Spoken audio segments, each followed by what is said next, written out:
प्रहार दिव्यांग कल्याण कृती संघर्ष समितीच्या वतीनं जिल्हाधिकारी कार्यालयावर मोर्चा।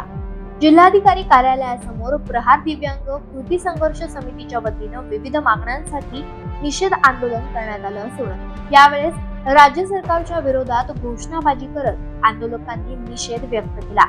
तरी राज्य सरकारनं त्वरित आमच्या मागण्यांची दखल घेऊन प्रश्न मार्गी लावावे, अन्यथा यापुढे तीव्र स्वरूपाचे आंदोलन करण्याचा इशारा आंदोलकांनी दिलाय।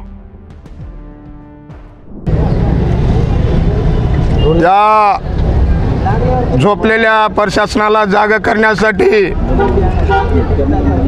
प्रहार दिव्यांग संघटनेचे संस्थापक अध्यक्ष माननीय बच्चूभाऊ कडू यांच्या आदेशानुसार आज धरणे आंदोलन करण्यात आलेलं आहे।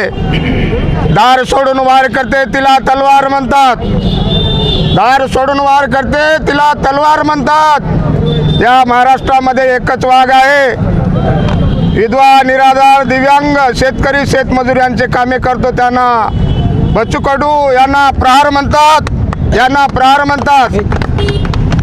आमच्या मागण्या 5 मागण्या आहेत। शासन निर्णयानुसार आमदार व खासदार यांच्या निधीमधून तात्काळ 5% निधी वाटप करावं यासाठी आम्ही धरणे आंदोलन केलेलं आहोत। यापुढे बाकी 4 मागण्या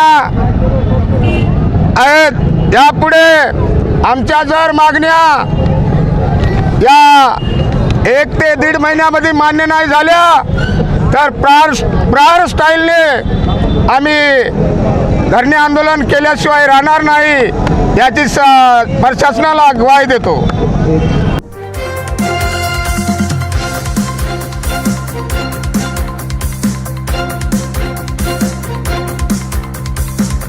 समाज साधना न्यूज, समाजहितासाठी सदैव अग्रेसर।